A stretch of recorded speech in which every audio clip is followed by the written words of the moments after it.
Hello प्यारे बच्चों, स्वागत है आप सभी का यूके क्लासेस यूट्यूब चैनल पर। मैं हूँ उमेश और आज हम लोग दो टर्म सीखेंगे।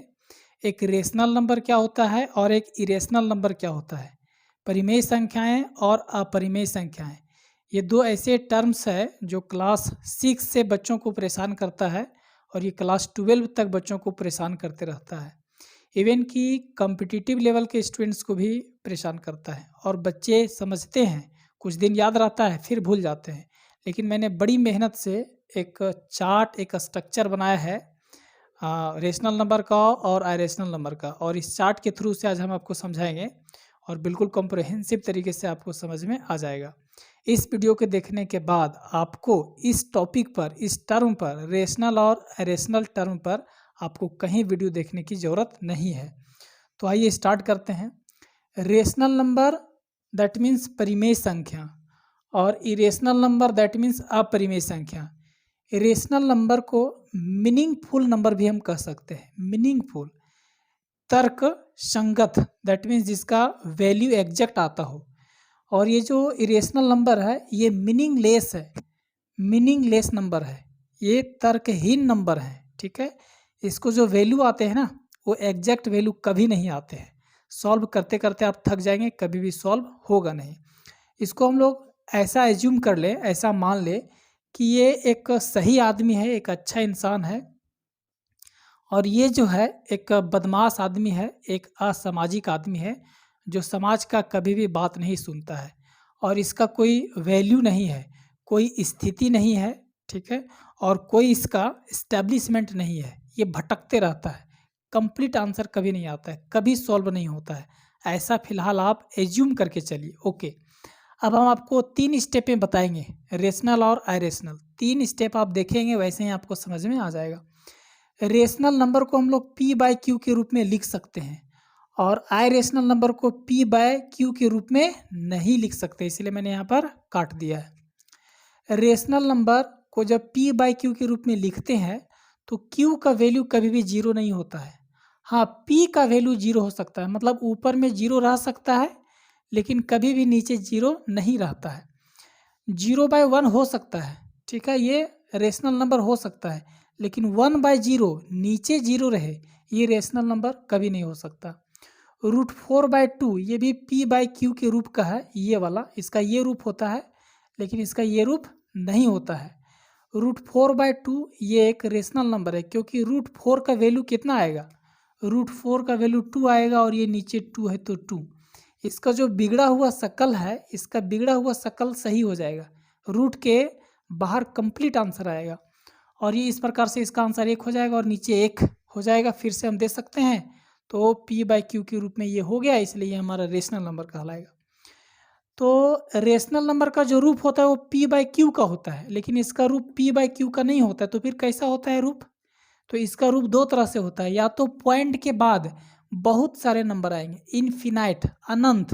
तुम बच्चा से सॉल्व करने लगोगे ना तो बुढ़ा जाओगे फिर भी इसका कंप्लीट आंसर नहीं ला पाओगे, इसलिए ये इनफिनाइट होता है पॉइंट के बाद। पहला रूप तो ये हो गया कि ये पॉइंट में हो गया। दूसरा रूप ये होता है कि इरेशनल नंबर आपका रूट में रहेगा, जैसे में √2, √3, √5 इस प्रकार का। और जब आप इसका रूट निकालने बैठोगे तो कभी कंप्लीट आंसर नहीं आएगा, कभी नहीं, और ना ही तो रिपीट होगा। तो ये इसका रूप होता है। एक नंबर दिया हुआ है √3/2, √3/2 ये तो लग रहा है कि पी बाय क्यू के फॉर्म में है, तो पी बाय क्यू का इसका रूप होता है रेशनल नंबर का, ना कि इरेशनल नंबर का होता है। लेकिन ये पी बाय क्यू के रूप में लिखा हुआ है, तो क्या ये रेशनल है कि इरेशनल है? ये इरेशनल है, इसलिए इरेशनल है ये, क्योंकि ये जो √3 है ना ऊपर में, √3/2 ये जो लिखा हुआ है, तो ये 2 को ज़बरदस्ती ये पकड़ के ले आया है। तो ज़बरदस्ती पकड़ के लाने से क्या होगा, एक सही तरीके से आप लाएंगे तब ना, पहले खुद ठीक रहेंगे तब ना। ये जो √3 है तो √3 का कभी भी कंप्लीट वैल्यू नहीं आता है। √3 को जब आप वैल्यू इसका वर्ग निकालने लगोगे, स्क्वायर निकालने लगोगे, स्क्वायर रूट निकालने लगोगे, तो कभी भी आंसर कंप्लीट नहीं पाओगे।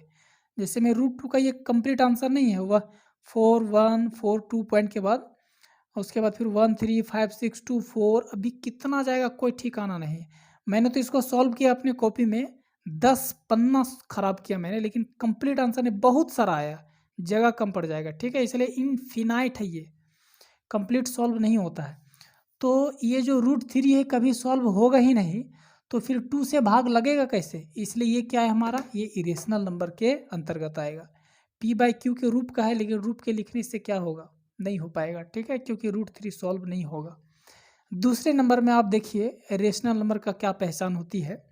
रेशनल नंबर टर्मिनेट हो जाती है, टर्मिनेट का मतलब पूरा पूरा भाग लग जाती है। जैसे में 2/4 है, तो 4 से जब हम 2 को भाग देंगे, नीचे वाला बाहर रखेंगे, ऊपर वाला को अंदर लेंगे, तो 0 देके पॉइंट देंगे, तो 4 5 जा, इस पर 0 दे करके जब पॉइंट देंगे तो इस पर 0 आ जाएगा, तो 4 5 जा 20, ये माइनस करेंगे पूरा कैंसिल हो गया, तो ये टर्मिनेट हो गया, 0.5 आंसर आएगा, p/q के रूप में है। 3/5 p/q के रूप में, और जब इसको सॉल्व करोगे, टर्मिनेट करना चाहोगे, तो इसका आंसर आएगा 0.6, तो ये भी टर्मिनेट हो गया। इसलिए 2/4 3/5 ये हमारा रेशनल नंबर है। √25/1 तो ये भी हमारा रेशनल नंबर है, हालांकि ये भी p/q के रूप का है और ये भी रूट के अंतर्गत है। इसका भी बिगड़ा हुआ शक्ल है, लेकिन ये अपना शक्ल सुधार लेगा, क्योंकि √25 का जब हम रूट निकालेंगे स्क्वायर रूट, तो इसका 5 निकल के आएगा, और ये नीचे है तो है, तो इसका जो बिगड़ा हुआ शक्ल था वो तो ठीक हो गया ना, तो 5/1 हो गया। p/q का कंप्लीट रूप है ये, इसलिए ये हमारा रेशनल हो जाएगा। और वो 3 जो रूट में था उसका बिगड़ा हुआ शक्ल कभी ठीक नहीं होगा, इसीलिए वो हमारा इरेशनल नंबर था। अब ये तो हमारा टर्मिनेटिंग होता है, रेशनल नंबर का पहचान है, लेकिन इरेशनल नंबर का एक और पहचान है कि नॉन टर्मिनेटिंग होता है।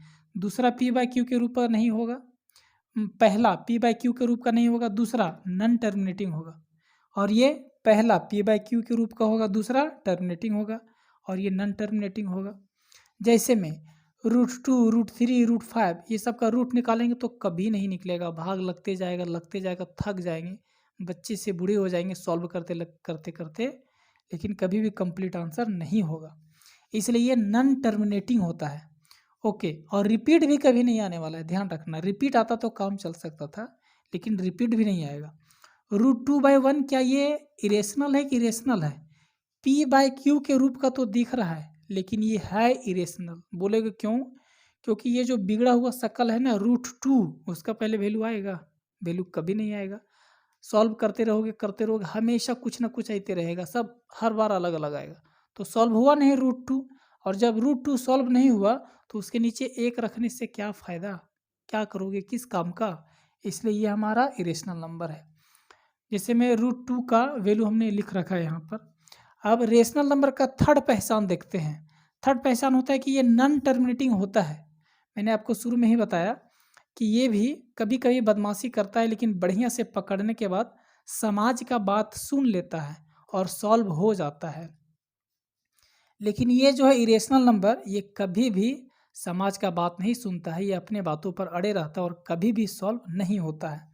तो ये नॉन टर्मिनेटिंग होता है, कभी कभी सॉल्व नहीं होगा लेकिन रिपीटिंग होता है। रिपीटिंग कहने का मतलब क्या है, बताते हैं। 1/3 p/q के फॉर्म का है, तो 3 को अगर हम बाहर रखते हैं और 1 को अगर हम अंदर करते हैं, तो 3 का टेबल पढ़िए, कितना नंबर में 1 आएगा, नहीं आएगा, 0 देके पॉइंट देंगे, तो यहाँ पर एक 0 आ जाएगा, 3 तिहा 9, फिर से 1 बच गया, पहले भी 1 था फिर 1 बच गया, पॉइंट है ये, तो बार बार 0 ला सकते हैं हम, 10 हो गया, फिर 3 3 जा 9, फिर कितना बचा, 10 में 9 गया, फिर 1, तो फिर 10 होगा, फिर 3 3 जा 9, मतलब बार बार आएगा। तो 1/3 को हम लोग लिख सकते हैं 0.3333, बहुत बार आएगा, लेकिन रिपीट हो रहा है ना, काफ़ी है, पकड़ में आ गया, इसको हम लोग सॉल्व कहते हैं, ये सॉल्व हो गया, लेकिन वो कभी रिपीट नहीं होगा। तो इसको हम लोग लिख सकते हैं और करके 0.3 का बार, ऊपर में जब लाइन खींच देते हैं ना, इसका मतलब ये है कि ये 3 रिपीट हो रहा है, कम से कम रिपीट हो रहा है ना, इसलिए ये हमारा रेशनल नंबर हो गया। बदमाशी कर रहा था लेकिन पकड़ में आ गया, वो तो कभी पकड़ में नहीं आएगा। 22/7 इसका अगर वैल्यू निकालना चाहेंगे तो 3.1428571426 आएगा। और ये वाला जो नंबर है इतना बड़ा, 1 2 3 4 5 6 7 8 9 10 11, ये 11 डिजिट फिर से रिपीट होगा, फिर से रिपीट होगा, फिर से रिपीट होगा, तो रिपीट कम से कम हो रहा है ना, यही काफ़ी है। बात तो सुन लिया ना, दैट मीन्स सामाजिक ये तत्व हो गया। रेशनल नंबर ये हो गया, इसके ऊपर हम बार लगा देंगे तो समझ में आ जाएगा कि इतना चीज़ रिपीट हो रहा है, इतना डिजिट रिपीट हो रहा है। लेकिन इरेशनल नंबर में क्या होता है कि एग्जाम्पल के तौर पर ये तो नॉन टर्मिनेटिंग है, पहले से ही मैंने आपको बता रखा है, लेकिन ये नॉन रिपीटिंग है। ये रिपीटिंग था, ये नॉन रिपीटिंग है, ठीक है। जैसे में देखेंगे 1.01, एक जीरो के बाद 1 आया है, अबर में 2 जीरो के बाद 1 आया है, अबर में 3 जीरो के बाद 1 आया है, अबर में 4 जीरो के बाद 1 आया है, 5 जीरो के बाद 1, 6 जीरो के बाद 1, 7 जीरो के बाद 1। बताओ ये कोई तरीका है क्या? ये रिपीट हो रहा है क्या? रिपीट नहीं हो रहा है, ये नन रिपीट है। मतलब हर बार एक जीरो बढ़ करके एक आ रहा है तो रिपीट नहीं हुआ। इसलिए ये हमारा जो है आयरेशनल नंबर कहलाता है। उसके बाद ये भी है 2.02, हर बार जीरो बढ़ जा रहा है तब 2 आ रहा है, ये भी नन रिपीट है। रिपीट रहता तो पकड़ में आ जाता, समाज का बात सुन लेता, बदमाश नहीं कहलाता और सॉल्व हो जाता, लेकिन नहीं हो रहा है, इसलिए ये आयरेशनल है, ठीक है, कभी सॉल्व नहीं हो रहा है। एक पाई है, तो पाई आप लोग जानते होंगे क्लास 10th में बहुत बार यूज होता है, 11 12th में भी यूज होता है, 9 में भी यूज होता है। तो पाई जो है ना ये एक आयरेशनल नंबर है, ठीक है। अब यहाँ पर बात करते हैं कि सर, आप पूछेंगे कि सर पाई और ये 22/7 ये तो सेम है, क्योंकि पाई का वैल्यू ही होता है 22/7। नहीं नहीं नहीं, पाई का अप्रॉक्स वैल्यू होता है, अप्रॉक्स वैल्यू होता है, ठीक है। लगभग वैल्यू लिया जाता है 22/7, जो 22/7 ये p/q के रूप में आ गया, और इसलिए ये हमारा रेशनल नंबर है और इतना रिपीट होता है। जबकि ये पाई हमारा आयरेशनल नंबर है, क्योंकि इसका जो एग्जैक्ट वैल्यू होता है, एग्जैक्ट वैल्यू वो 22/7 नहीं होता है, 3 पॉइंट कुछ कुछ कुछ कुछ कुछ कुछ इनडिफिनिट, ठीक है। दैट मीन्स इन्फिनिट, अनंत तक जाएगा, कभी भी सॉल्व आप नहीं कर पाओगे, इसलिए ये हमारा आयरेशनल नंबर है। उम्मीद करते हैं आपको समझ में आ गया होगा। एक बार फिर से हम थोड़ा सा एक क्विक रिवीजन करवा देना चाहेंगे। p/q के रूप का होता है रेशनल, जबकि p/q के रूप का रेशनल नहीं होता है। या तो पॉइंट में अनरिपीटेड रहेगा, नॉन रिपीटेड, या तो फिर रूट में रहेगा जिसका कंप्लीट रूट नहीं निकलेगा, ठीक है। तो ये दो इसका रूप हो गया, इसका एक ही रूप है कि p/q का होगा। दूसरे नंबर में ये टर्मिनेट हो जाएगा, रेशनल नंबर टर्मिनेट हो जाएगा, पॉइंट तक ही सही लेकिन टर्मिनेट हो जाएगा, और ये कभी भी टर्मिनेट आपका नहीं होगा √2, √3, √5 इस तरह से, ओके। ये हमारा आयरेशनल कहलाएगा। और जो थर्ड है हमारा trick, non terminating but repeating, ये टर्मिनेट जब कभी कभी नहीं होता है ना, लेकिन रिपीट हो जाएगा, तो रिपीट हो गया तो हमारा रेशनल नंबर हो गया। लेकिन आयरेशनल नंबर में ये तो नॉन टर्मिनेटिंग होता ही होता है, साथ साथ नॉन रिपीटिंग होता है, ये रिपीट भी नहीं होता है, इसलिए ये हमारा क्या कहलाता है, आयरेशनल नंबर।